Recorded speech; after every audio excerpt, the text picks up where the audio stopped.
Hello, state your full name. Grace Jamel Farhat, And when and where were you born? Ramallah, Palestine, January 7, 1942. Please state your mother and father's full names. Salim Shhada Batih, Jalila Abdullah Batih. And what did your parents do for a living? In Ramallah, basically, they were farmers. We had orange grove, we had olive trees, fruit trees. And he came back and forth to the States. He didn't stay there all the time. As a matter of fact, he got his citizenship, American citizenship in 1927. And that when he was traveling back and forth. And what was he doing here? What was his work while he was here? He was a bayah or peddler on the road selling dried goods. And with him receiving his citizenship here in the States, did that automatically make you and your mother and your siblings American citizens? The children, yes. And we did not have to be naturalized because we filled it out before we were 16. If we waited till we were after 16, we'd have to be naturalized. Sure. So I was a American-born citizen before I came here. It's interesting. Describe your home in Ramallah. How many bedrooms and bath? How many stories was it? Well, 2 stories and a basement or makhazin. And the main story had 3 large bedrooms, a bathroom and a kitchen, and a huge hall in the middle. And then halfway to the attic, there was one large bedroom that the older cousin would use. And then the attic had a huge corridor where they could line up 4 or 5 beds where people can sleep there. Did you share a room? With my mother and my 3 younger siblings. And you spoke about cousins living in the home with you. Who were the cousins? Dar Ammi, my father's 2 brothers and their families. And the outside of the home, were there porches, balconies? Describe the outside of the home as well. There was a porch in the front. The front of the whole house had like 15 or 20 steps going up, down, and then a huge walkway to the street. There was another porch in the back, and a terrace upstairs where the attic is. Sounds very big. It was big, yes. And what part of Ramallah did you live in? It was called Batunia. It was outside of the main city.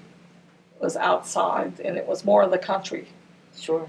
Now it's well built and everything, but before it was isolated. And did you live in that house the whole time you lived in Ramallah? Yes. And as a child growing up, what did you do for fun in the area? It sounds like there was a lot of land around you.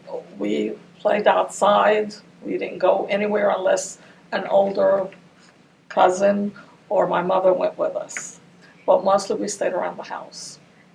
Well, in staying around the house, was it also easy for you to travel from village to village back at that time? Yes, it was. I don't remember having any problems going anywhere. And when the Arab-Israeli conflict began, what were some of the immediate changes you experienced as a child, and what you remember? I remember being in the basement, and my uncle would say to be quiet, and they'd have a lot of pillows and mattresses and blankets to cover us up, and I guess so we won't hear the bombing. So with your uncles there, your father was still traveling back and forth to America? Yes, but there wasn't always my father or an uncle there. We were never left without one of the men. How long did you live in Ramallah during the conflict? 2 years. It started in 1948, and we left in 1950. Oh. And what did you and the family do to survive? Do you have memories of what it was like? You discussed the cellar, but what other things did you do? I don't remember much. Because you were so young. Yes. Where did you go to school in Ramallah? Wataniya.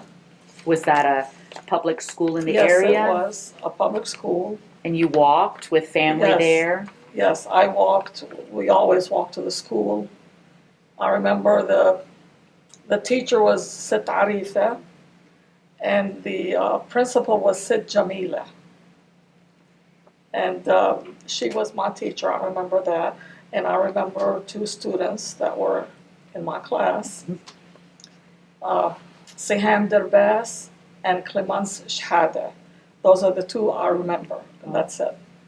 Was it a long distance walking to the school? What would you say?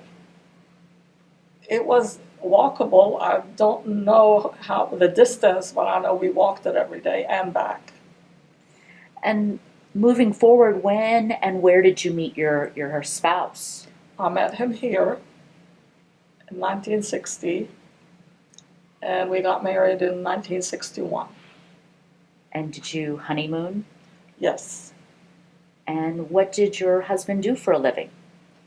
In the beginning, he had a grocery store, and then he had a sandwich shop, and then he got into real estate. And is he still with us? No, he died on October the 8th, 1996. And what did you do for a living? Did you help support him during his career? Did you work separately from the home? What did you do? No, I was a homemaker until we got into the sandwich shop. I helped him there, and then the kids were grown and in school, so I was able to help more with the real estate, answering the phones and taking messages and so forth. And after he passed away, what did you do for a living? Did you end up I working? wanted to work because it helped keep me busy. The kids were grown. They didn't need me at home as much as they did before. So I worked with Pitney Bowes for 3 years. And then I went to a bank. I didn't care for that too much. Then I got into the career I really liked, which is in the school system. I was an interpreter. I was hired in the ESOL program. ESOL meaning English speakers of other languages. And I helped other children that come from other countries, help them learn English. And I was a translator for the Arabic students as well as their parents, filling out papers, explaining things to them. Mm-hmm. And I did that until I retired. And it sounds like you really enjoyed it. That's the part I really enjoyed because I saw the progress of the children and I related to them because when I came here, I didn't know any English myself. So it was something that you were giving back from your childhood as well. Yes. And how many children did you have?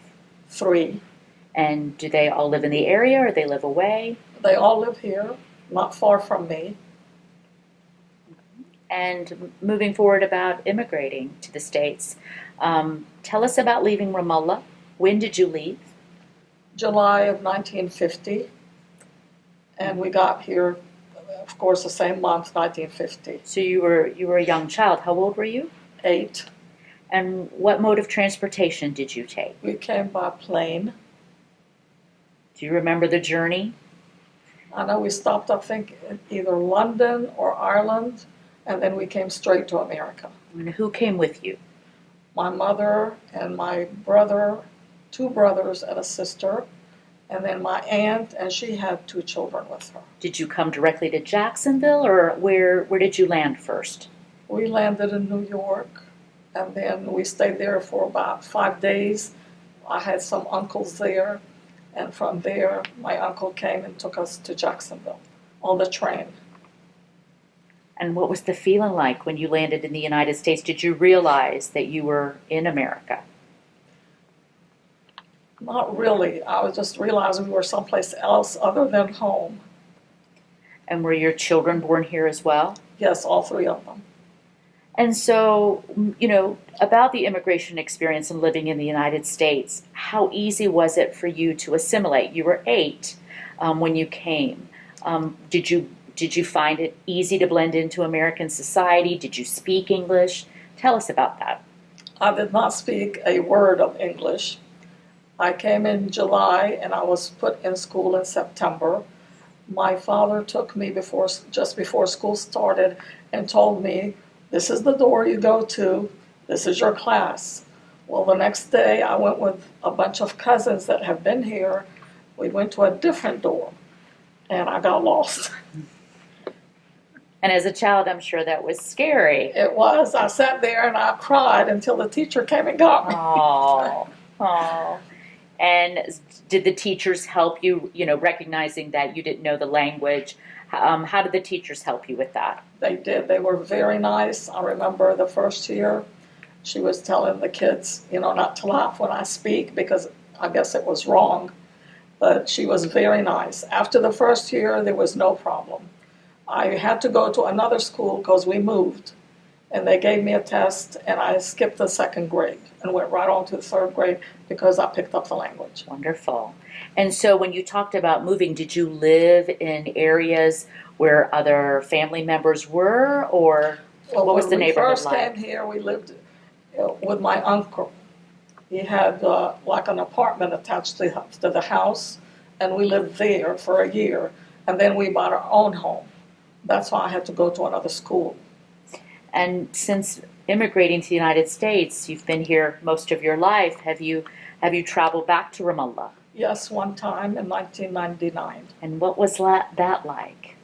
It was a rude awakening because it was, I always thought that it was a small town, backward and stuff, but now it's a busy metropolis, very active, very lots of buildings, a lot of people.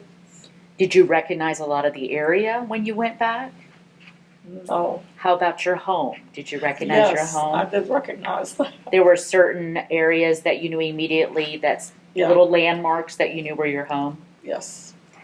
What are your thoughts about Ramallah and what's happening now, especially with the situation in Jerusalem? I don't agree with that because I believe that Jerusalem should be for all religions, not just one. Do you ever think we'll see peace in your lifetime? In my lifetime, I seriously doubt it. I hope you do. But maybe in my children's lifetime, that will happen. What are you doing to help with the peace process?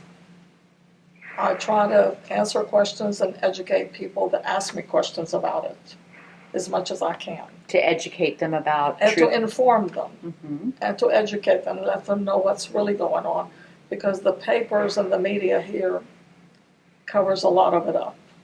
And in supporting Palestine, what do you do now? Are you involved locally with the local Ramallah Club?